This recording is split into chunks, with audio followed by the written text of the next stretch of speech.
वजह से कुछ खबरें खराब है तो कुछ अच्छी खबर भी।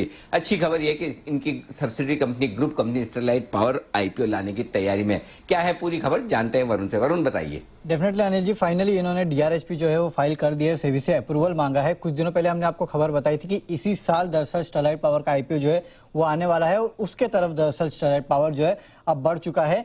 इन्होंने सेबी में अर्जी दाखिल कर दी है। हालांकि जो फंड ये जुटाने वाले हैं करीब 1250 करोड़ के आसपास के हैं।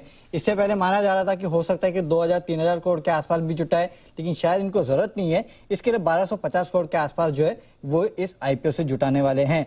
देखिए, इस कंपनी की वैल्यूएशन अगर आप मार्केट में देखें तो करीब 8 से 10 हजार करोड़ के आसपास की आकी जा रही है।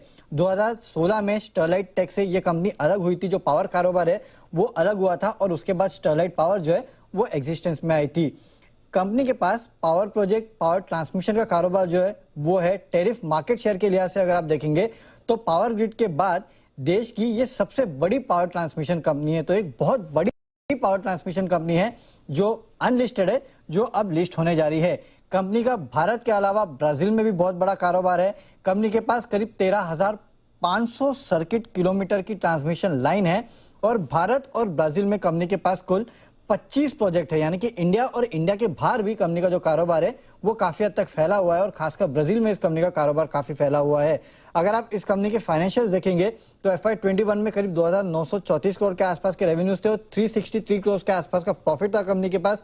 प्रमोटर होल्डिंग में अगर आप देखेंगे तो इसमें कुल प्रमोटर होल्डिंग करीब 76.12% के आसपास है, जिसमें ट्विन स्टार के पास मेजॉरिटी होल्डिंग है 71.38% के आसपास, जो कि वेदांता ग्रुप की प्रमोटर भी है, और वेदांता लिमिटेड के पास करीब 1.56% के आसपास की होल्डिंग है।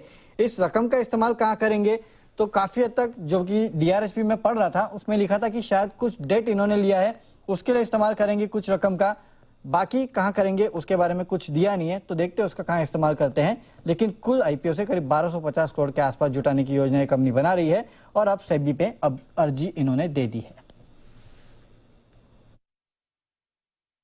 सेबी में अर्जी दिया। वरुण, कौन कौन सी लिस्टेड कंपनियों पर असर पड़ेगा, कुछ अंदाजा है इसका कि क्या लिस्टेड स्पेस में डायरेक्टली या इनडायरेक्टली किन कंपनियों के पास स्टेक है?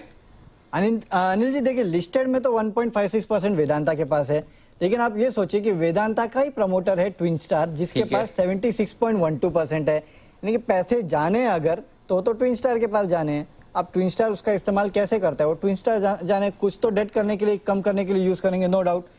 अब उसके अलावा क्यों करेंगे। और अनिल जी, एक और सरप्राइज मुझे लगा यहाँ पे कि आपको पहले 2-3 हजार करोड़ के आसपास की जरूरत थी, अब आपको सिर्फ 1250 करोड़ के आसपास की जरूरत क्यों है? इतने पैसे कहां से आ गए कंपनी के पास कि आईपीओ से ज्यादा जुटाने की जरूरत नहीं है। ओके, ये तो चलिए जब मैनेजमेंट आएगा बात करेंगे। तो ट्विन स्टार के पास 75-76% और ट्विन स्टार के पास वेदांता की भी होल्डिंग, बेसिकली वेदांता की प्रमोटर है। ये कौन सी वेदांता की? वेदांता इंडिया वाली या वेदांता पीएलसी? किसकी प्रमोटर है? वेदांता पीएलसी की जी, मेरे ख्याल से ये पूरे ग्रुप की मेन जो होल्डिंग कंपनी है ट्विन स्टार ही तो है। अभी हाल फिलहाल में मेरे ख्याल से जो ये भी कर रहे थे, जब बायबैक वायबैक करने का, डिलिश करने का विचार था, तभी भी तो ट्विन स्टार ही पैसे डाल रहा था। परफेक्ट। तो ओके, तो फिर तो ग्रुप लेवल पर होगा और ये देखना भी इंटरेस्टिंग होगा ना फिर इसमें आईपीओ में ये पता चला कि ऑफर फॉर सेल है या नए शेयर इश्यू किए जा रहे हैं। कंपनी में पैसा जाएगा या प्रमोटर्स को? नहीं अनिल जी, अभी तक ये मैंने नहीं देखा है, लेकिन ये देखना पड़ेगा मुझे। शायद मेरे ख्याल से इसके बाद क्लैरिटी आएगी जब ये पता चलेगा कि कितने प्रमोटर होल्डिंग कम हो रही है, तो उसमें शायद पता चलेगा। अभी वो दिया नहीं है डीआरएसपी में डिटेल्स। करेक्ट, परफेक्ट है, बिल्कुल ठीक बात है। ऑफर फॉर सेल है, यानी कि एग्जिस्टिंग इन्वेस्टर्स बेच रहे हैं या फिर नया इश्यू है जो कंपनी में जाएगा। मेरे ख्याल से कंपनी के लिए ही पैसों की जरूरत होगी स्टरलाइट पावर के लिए। प्रमोटर्स, वैसे जरूरत प्रमोटर्स को भी हो सकती है, इसमें कोई बड़ी बात नहीं। देखते हैं क्या कुछ होता है। लेकिन फिलहाल स्टरलाइट पावर फाइनली आईपीओ लाने के लिए अर्जी दाखिल की है। लेकिन लीजिए, दर्शन कर लीजिए निफ्टी के 16,600 के पार निकलता हुआ निफ्टी।